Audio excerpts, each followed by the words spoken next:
अस्सलाम वालेकुम। आज हम पढ़ेंगे कार्डियोवैस्कुलर सिस्टम की बेसिक्स। ठीक है, सबसे पूरे कार्डियोवैस्कुलर सिस्टम को अगर पढ़ना है तो ये जो कुछ चीज़ें हैं ये बहुत ज़्यादा इंपॉर्टेंट है। कार्डियो का मतलब है हार्ट और वेस्कुलर का मतलब है वेसल्स। अब इस सब को पढ़ने के लिए हमें सबसे पहले पार्ट्स ऑफ द हार्ट पता होने चाहिए। अब ये हमारे पास right side of the heart है और ये हमारे पास left side of the heart है। अब ये राइट और लेफ्ट का मतलब ये नहीं है कि हार्ट जो है वो पूरा राइट साइड का इंटायरली राइट साइड पे होगा और लेफ्ट साइड का इंटायरली लेफ्ट साइड पे होगा।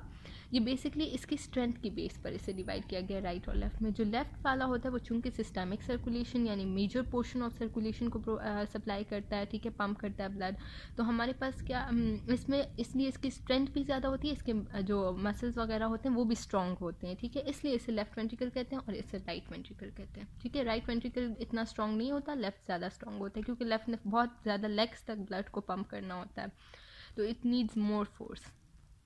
अब जो पार्ट्स ऑफ द हार्ट है, हार्ट में हमारे पास 4 कमरे होते हैं या 4 चेम्बर्स होते हैं। एट्रियम एंड वेंट्रिकल्स, 2 एट्रिया होते हैं, 2 वेंट्रिकल्स होते हैं। Right atrium, right ventricle, left atrium, left ventricle. ये ट्राइकस्पिड वॉल्व है क्योंकि इसके 3 कस्प हैं। ये बाइकस्पिड वॉल्व है क्योंकि ये बाइकस्पिड या माइट्रल वॉल्व है क्योंकि इसके 2 कस्प हैं। ये हमारे पास पल्मोनरी वॉल्व है which carries the blood to the pulmonary circulation, और ये हमारे पास एओर्टिक वॉल्व है which carries the blood to the systemic circulation, और ये पल्मोनरी वॉल्व पल्मोनरी सर्कुलेशन नाम से ही जाहिर है। ठीक है, ये अब राइट एट्रियम में हमारे पास जो है वो डीऑक्सीजनेटेड ब्लड आता कहाँ से? ये तो पता है कि डीऑक्सीजनेटेड ब्लड राइट साइड पे होता है, ऑक्सीजनेटेड ब्लड लेफ्ट साइड पे होता है। ठीक है, ये जो 2 वीना कैवाज हैं ये मेजर वेन्स हैं। ये हमारे पास ब्लड लेकर आती हैं सिस्टमिक, डीऑक्सीजनेटेड ब्लड लेकर आती हैं सिस्टमिक सर्कुलेशन से राइट एट्रियम को। ये मैंने इधर इसलिए बनाया हुआ है, लेकिन अगर हार्ट को उल्टा करके देखें तो पता चल जाएगा कि राइट एट्रियम के साथ एसोसिएटेड, वेंट्रिकल तक ब्लड नहीं लाया जाता।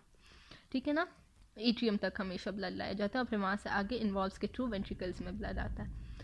अब पार्ट्स तो क्लियर हो गए हैं, तो हम जो है वो पल्मोनरी सर्कुलेशन पहले कर लेते हैं। पल्मोनरी सर्कुलेशन क्या होता है कि वीना कैवास जो है वो हमारे पास सुपीरियर इन्फीरियर दोनों डीऑक्सीजनेटेड ब्लड लाए हैं। राइट एट्रियम में ब्लड आया है, राइट एट्रियम फिल हुआ है, ट्राइकस्पिड वॉल्व खुला है, राइट वेंट्रिकल में ब्लड आया है, पल्मोनरी वॉल्व के थ्रू पल्मोनरी आर्टरी में गया, पल्मोनरी आर्टरी से लंग्स में ऑक्सीजनेट हुआ है और वहाँ से हमारे पास पल्मोनरी वेन के थ्रू लेफ्ट वेंट्रिकल में आया, लेफ्ट एट्रियम में आया, सॉरी। अब आप सब सोच रहे होंगे कि ये जो है हमारे पास पल्मोनरी आर्टरी और वेन का क्या चक्कर है। ये ऐसा चक्कर है कि हमारे पास जो लंग्स हैं और मतलब ये जो पल्मोनरी सर्कुलेशन है और अम्बिलिकल आर्टरीज और वेन, इनमें चक्कर ऑपोजिट होता है। आर्टरी डीऑक्सीजनेटेड ब्लड लाती है और वेन जो है वो ऑक्सीजनेटेड ब्लड, ठीक है ना, इस तरह का सिस्टम होता है।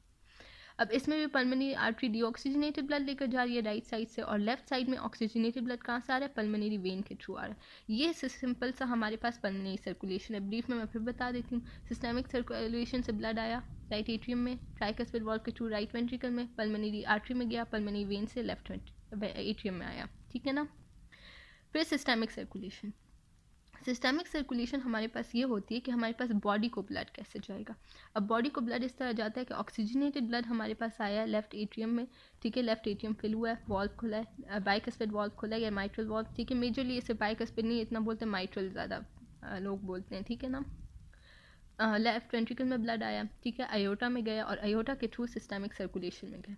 कैसे हुआ कि पल्मोनरी वेन के थ्रू ऑक्सीजनेटेड ब्लड आया लेफ्ट एट्रियम में, लेफ्ट वेंट्रिकल में गया, आयोटा के थ्रू सिस्टमिक सर्कुलेशन में गया और वहाँ से फिर वही साइकिल शुरू होगा और वीना कैवास में ब्लड आएगा।